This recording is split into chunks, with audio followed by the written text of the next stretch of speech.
हाय दोस्तों, आप सभी का हमारे YouTube चैनल इंग्लिश मस्ती पर बहुत बहुत स्वागत है। आज हम आप सभी को एक पाठ की हिंदी बताने जा रहे हैं। इस पाठ का नाम है द बॉय विद अ कैटapult और इसके लेखक का नाम है भीष्म साहनी। तो आइए हम इस पाठ को लाइन टू लाइन पढ़कर इसकी हिंदी समझने का प्रयास करते हैं। Our class at school had an odd assortment of boys. हमारे स्कूल में, हमारी कक्षा में विचित्र लड़कों का एक मिश्रित संग्रह है। But the oddest boy in the school was Bodhraj. लेकिन स्कूल का सबसे विचित्र लड़का, जिसका नाम बोधराज है। We were all afraid of him. हम सभी उससे डरते हैं। If he pinched anyone's arm the arm would swell up as if from snake bite. यदि वह किसी के भुजा में पिंच कर देता था तो उसकी भुजा में सूजन आ जाती थी, जैसा कि मानो स्नेक बाइट हो, किसी स्नेक ने काट लिया हो। He was utterly callous. वह बहुत ही दुष्ट था। He would catch a wasp with his bare fingers, pull out its sting, tie a thread around it and fly it like a kite. वह अपने नंगे उंगलियों से ही वैस्प को पकड़ लेता था, उसके स्टिंग को खींच लेता था और उसमें धागा बांध करके उसको पतंग के समान उड़ाता था। He would pounce on a butterfly sitting on a flower and crush it between his fingers, or else stick a pin through it and pin it to his notebook. वह फूल पर बैठी हुई तितलियों पर झपट पड़ता था, उन्हें अपनी उंगलियों के बीच में क्रश कर देता था, दाब देता था, अथवा उन्हें पिन से मार देता था और उनको मार करके अपने नोटबुक में लगा लेता था। It was said that if a scorpion stung Bodhraj, the scorpion would fall dead. ऐसा कहा जाता है कि यदि कोई बिच्छू बोधराज को काट लेती थी, डंक मार देती थी, तो बिच्छू मर जाती थी। Bodhraj blood was believed to be so full of venom. ऐसा विश्वास किया जाता है कि बोधराज का जो खून था उसमें विष बहुत ज्यादा था। That even snake bite had no effect on him, जिससे कि सांप के काटने पर भी उसे कोई प्रभाव नहीं पड़ता था। He always had a catapult in his hand and was an excellent shot.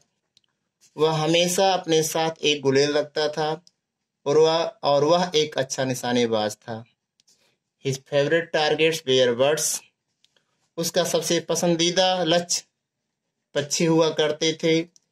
He would stand under a tree, take aim, and the next moment bird cries would rend the air and a fluff of feathers would float down. वह पेड़ के नीचे खड़ा हो जाता था, निशाना लेता था और अगले ही क्षण चिड़िया हवा में ही चिल्लाते हुए, अपने पंखों को फड़फड़ाते हुए नीचे आकर गिरती थी। और else he would climb up a tree, take away the eggs and destroy the nest. और वह पेड़ों पर भी चढ़ जाता था, अंडों को निकाल ले लेता था, अंडों को ले लेता था और नेस्ट को डिस्ट्रॉय कर देता था अथवा नष्ट कर देता था। He was vindictive. वह बहुत ही निर्दयी था। And took pleasure in hurting others. उसे दूसरों को नुकसान पहुंचाने में, चोट पहुंचाने में बहुत ही आनंद आता था। All the boys were scared of him. सभी लड़के उससे डरते थे। Even his mother called him राक्षसा। यहाँ तक कि उसकी माँ भी उसे राक्षस कहती थी। His pockets blushed with strange things. उसकी जेबें विचित्र चीजों से भरी रहती थी। A live parrot, an assortment of eggs, or a prickly hedgehog. उसके जेब में एक जीवित तोता और मिश्रित अंडे और कांटेदार जंगली चूहा उसके जेब में रहता था। If Bodhraj quarreled with anyone, he would charge at him head on like a bull. यदि बोधराज का झगड़ा किसी से हो जाता था तो वह एक बैल के समान उस पर टूट पड़ता था, और अथवा visually kick and bite him, उसे बड़े ही निर्दयता पूर्वक पैरों से मारता था और उसे दांत भी काट लेता था। After school we would return home. School बंद हो जाने के बाद हम सभी घर वापस आ जाते थे। But Bodhraj would be off on his wandering. लेकिन बोधराज केवल टहलता ही रहता था। My father was given a promotion in his job and we moved into a large bungalow. मेरे पिताजी का जॉब में प्रमोशन हो गया था और हम लोग को एक बंगला रहने के लिए मिला था। It was an old style Bangla on the outskirt of the city. यह एक पुराने तरीके से बना हुआ बंगला था जो शहर से दूर था। It had bricks floors, high walls, slanting roofs and a garden full of trees and shrubs. इसकी फर्श जो है ईंट की बनी हुई थी, इसकी दीवार बहुत ऊंची थी और छत ढालू था, और एक गार्डन था जिसमें पेड़ थे और झाड़ियां भी थी। दो कंफर्टेबल, यद्यपि आरामदायक था। It seemed rather empty and big. यह बहुत ही अधिक खाली और बड़ा प्रतीत होता था। And being far from the city, और शहर से दूर होने के कारण my friend seldom came to visit me. मेरे मित्र कभी कभार या शायद ही कभी मिलने आते थे। The only exception was Bodhraj. Bodhraj केवल एक अपवाद था। He found it a good hunting ground. उसे यह स्थान शिकार करने का बहुत ही उपयुक्त लगा। The trees had many nests, monkeys roamed about and under the bushes lived a pair of mongoose. वहां पर बहुत से पेड़ थे और उन पर घोंसले थे। बंदर टहलते थे और झाड़ियों के नीचे एक जोड़ा नेवले का रहता था। बिहाइंड द हाउस, घर के पीछे, there was a big room, एक बहुत बड़ा कमरा था। Where my mother stored our extra luggage, जहाँ पर मेरी माँ एक्स्ट्रा लगेज को रखती थी। This room had become a haunt of pigeons. यह कमरा कबूतरों का अड्डा बन चुका था। You could hear them cooing all day. तुम दिन भर उनकी कूइंग की आवाज को सुन सकते थे। नियर द ब्रोकन ग्लास, टूटे हुए शीशे के पास, ऑफ द वेंटिलेटर, रोशनदान के पास, देर वाज ए मैना नेस्ट। वहां पर एक मैना का घोंसला था। The floor of the room was littered with feathers, bird droppings, broken eggs and bits of straw from nest. और वह फर्श पंखों से, टूटे हुए अंडों से, तिनकों से पटा पड़ा हुआ था। My mother did not approve of my friendship with Bodhraj. मेरी माँ बोधराज से मित्रता के लिए सहमत नहीं थी। बट सी रियलाइज्ड, लेकिन उन्होंने अनुभव किया, डैट की I was lonely and needed company, कि मैं अकेला हूँ और मुझे कंपनी की आवश्यकता है। वन डे, एक दिन, my mother said to me, मेरी माँ ने मुझसे कहा, if your friend is so fond of destroying nest, यदि तुम्हारा मित्र घोंसलों को नष्ट करने का इतना ही बड़ा शौक रखता है, tell him to clean our store room, उससे कहो कि हमारे स्टोर रूम को साफ कर दे। The birds have made it very filthy, चिड़ियों ने इसे बहुत ही गंदा कर दिया है। आई प्रोटेस्टेड, मैंने विरोध किया। यू सेड, तुम कहती हो, इट इज क्यूरल, यह ही बुरा कार्य है, टू डिस्ट्रॉय नेस्ट, घोंसलों को बर्बाद करना, घोंसलों को तोड़ना। आई डिड नॉट सजेस्ट, मैंने सलाह नहीं दिया, he should kill the birds, कि वो चिड़ियों को मार देगा। He can remove the nest without harming them. वह उन्हें बिना नुकसान पहुंचाए हटा सकता है। The next time Bodhraj came. अगले दिन बोधराज आया। I took him to the godown. हम उसे गोडाउन में ले गए, गोदाम में ले गए। It was dark and smelly as though we had entered an animal's lair. यह बहुत ही अंधकारमय था, अंधेरा था और बदबू थी, जैसा कि हम सब एक ऐसे स्थान पर प्रवेश कर चुके थे जहां पर जानवरों का निवास था, पक्षियों का निवास था। आई कॉन्फेस, मैंने स्वीकार किया। आई वॉज समवॉट वरीड, मैं कुछ कुछ परेशान था, चिंतित था। What if true to form, कि क्या होगा यदि यह ऐसा होता है। Bodhraj destroyed the nest, Bodhraj घोंसलों को नष्ट कर देगा। Pulled out the birds feathers, चिड़ियों के पंखों को खींच लेगा। एंड ब्रोक दियर एग्स, और उनके अंडों को तोड़ देगा। Bodhraj had brought his catapult, Bodhraj अपने साथ अपने गुलेल को लेकर आया था। He studied the position of the nest under the roof, वह छत के नीचे घोंसलों की पोजीशन का अध्ययन किया कि घोंसला कहाँ पर है। नियर द वेंटिलेटर, रोशनदान के पास। वह द मैना नेस्ट, मैना का घोंसला था। I could see bits of cotton would and rag hanging out, मैं काटन के टुकड़ों को देख सकता था और कुछ बाहर की तरफ लटके हुए थे, उनको भी देख सकता था। Some pigeons strutted up and down a beam going to another, कुछ कबूतर ऊपर नीचे दौड़ रहे थे या उड़ रहे थे। गोइंग टू अनदर, और एक दूसरे से कोइंग की आवाज कर रहे थे। The mynas little ones are up there, मैना के छोटे छोटे बच्चे भी वहां पर थे। सेड बोधराज, बोधराज ने कहा। एमिंग विद हिज कैटapult, अपने गुलेल से निशाना लेते हुए। आई नोटिस्ड, मैंने देखा। टू टिनी येलो बिग्स, दो छोटे छोटे पीले रंग के चोंचों को देखा। Peeping out of the nest, जो घोंसलों से बाहर की तरफ झांक रहे थे। लुक, बोधराज एक्सक्लेम्ड, बोधराज चीखा, देखो। दिस इज गंगा मैना, यह गंगा मैना है।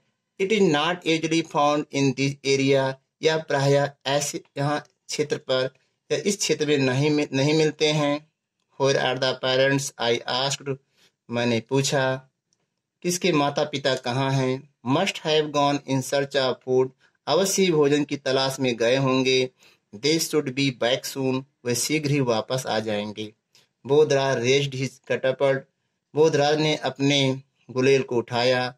आई वांटेड टू स्टॉप हिम, मैं इसे रोकना चाहता था। But before I could open my mouth, लेकिन मेरे मुंह खोलने से पहले ही there was a wheezing sound, एक सीटी जैसी आवाज शुरू हो गई। And then a loud clang as the pebble hit the iron sheet of the roof, और जैसे ही उसने पेबल्स को चलाया गुलेल से, वो जाकर के रूफ में लगे हुए लोहे की सीट में जाके टकराई, जिससे कि और तेज आवाज शुरू हो गई। The टिनी beaks vanished, the Qing and tittering ceased. It seemed as if all the birds had been frightened into silence. छोटे छोटे चोच vanished हो गए, and the cooking and the tittering ceased, और कबूतरों का कोइंग करना और चिड़ियों का चहचहाना बंद हो गया। It seemed, ऐसा लग रहा था, as if, मानो जैसा कि all the birds had been frightened, सभी पक्षी डर गए हों, into silence, इसलिए वो शांत हो गए। Bodhraj let fly another pebble, Bodhraj ने एक दूसरा कंकड़ चलाया।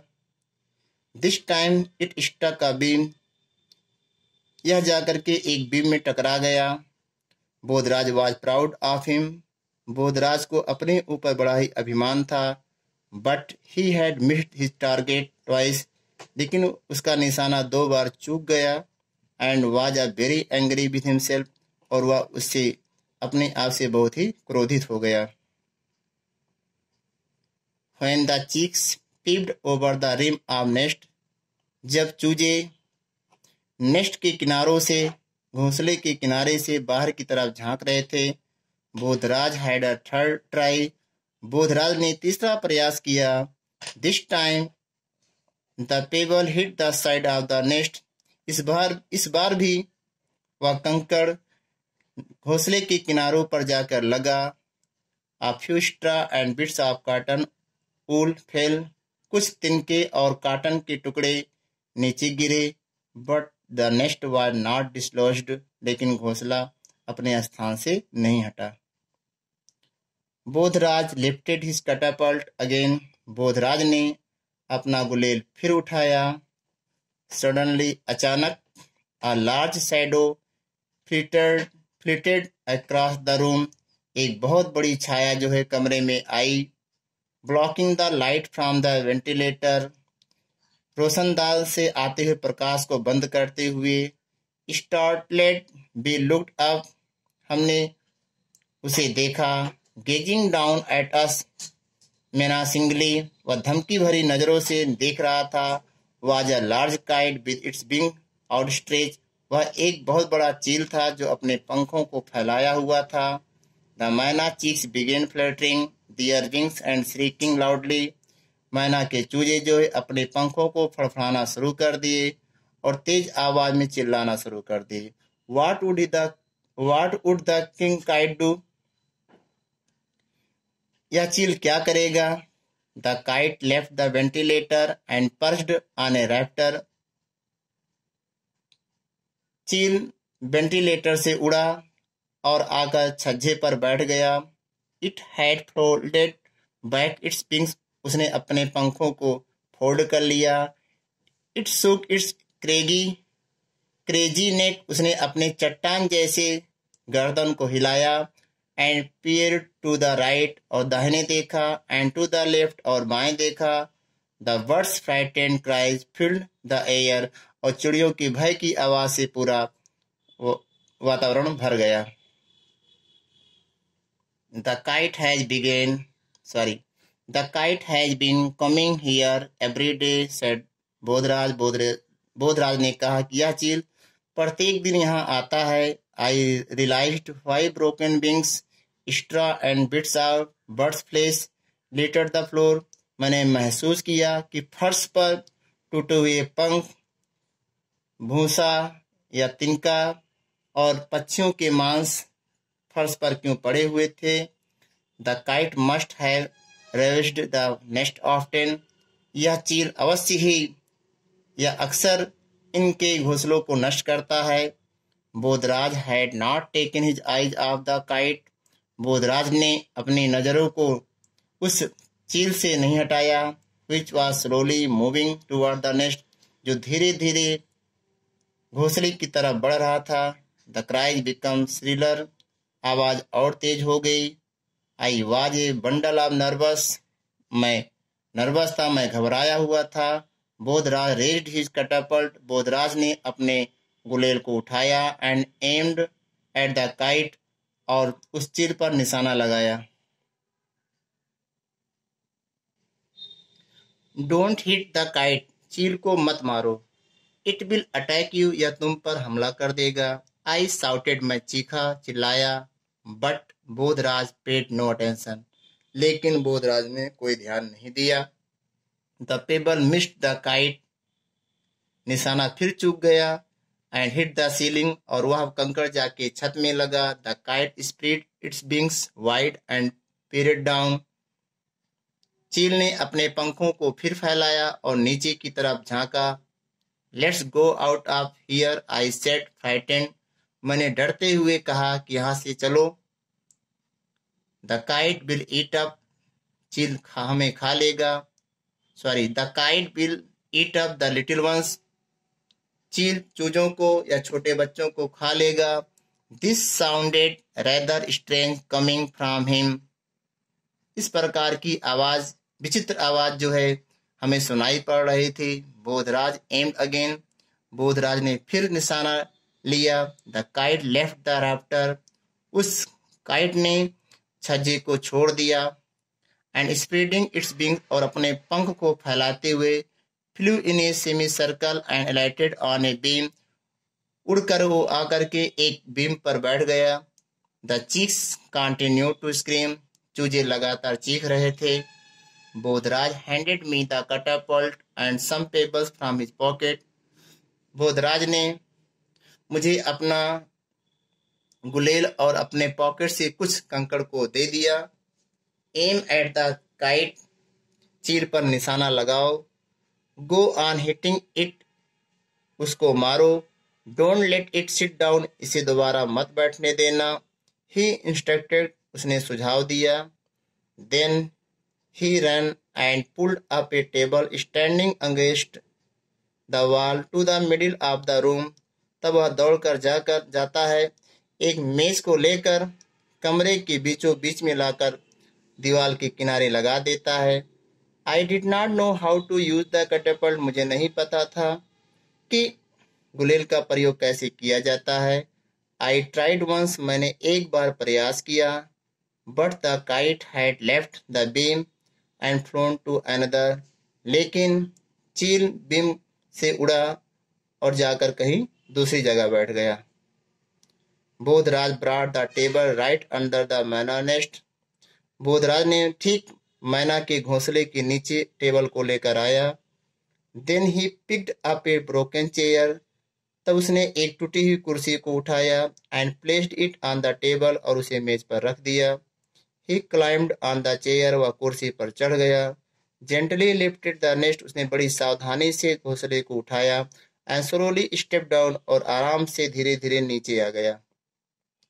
Let's get out of here he said. उसने कहा, आओ अब यहाँ से चलते हैं। And ran toward the door. और दौड़कर दरवाजे की तरफ गए। I followed. मैंने भी उसका अनुसरण किया, उसके पीछे पीछे चला। We went into the garage. हम सब एक गैरेज में गए। It had only one door. इसमें केवल एक ही दरवाजा था। And a small window in the back wall. और पिछले दीवार में केवल एक छोटी सी खिड़की थी। The kite can't get in here. चील यहाँ पर नहीं आ सकता। ही सेड। उसने कहा। And climbing on the box. और बॉक्स पर चढ़ते हुए place the nest on the beam. उसने घोंसले को बीम पर रख दिया। द मैना यंग हैड क्वाइटेंड डाउन। मैना के छोटे बच्चे शांत हो गए। स्टैंडिंग ऑन द बॉक्स पर खड़े होकर के Bodhraj peeped into the nest. Bodhraj ने घोंसले में झांका। I thought. मैंने सोचा। He would pick them both up and put them in his pocket. मैंने सोचा कि वह उन्हें उठा लेगा और उन्हें अपने पॉकेट में रख लेगा। As he usually did. जैसा कि वो प्रायः अक्सर करता है। But after looking at them. लेकिन उनको देखने के बाद फॉर अ लॉन्ग टाइम। एक लंबे समय तक। He said. उसने कहा। Bring some water. कुछ पानी लेकर आओ। The chicks are thirsty. चूजे बहुत प्यासे हैं। We will put it. मैं इन्हें रख दूंगा। Drop by drop into their mouths. मैं उनके मुंह में बूंद बूंद पानी डाल दूंगा। I brought a glass of water. मैंने एक गिलास पानी लेकर आया। Both the chicks beaks open bare panting. चूजे अपने चोंच को खोले हुए थे। बेयर पेंटिंग हाँफ रहे थे। Bodhraj fed them with drops of water. Bodhraj ने उनमें पानी की बूंदों को डाला। He told me not to touch them और not did he touch them himself. उसने मुझे कहा कि इसको छूना नहीं और मैं भी स्वयं इसको छूऊंगा नहीं। How will their parents know they are here. I asked. मैंने पूछा कि उसके माता पिता को कैसे मालूम होगा कि वो यहाँ पर हैं।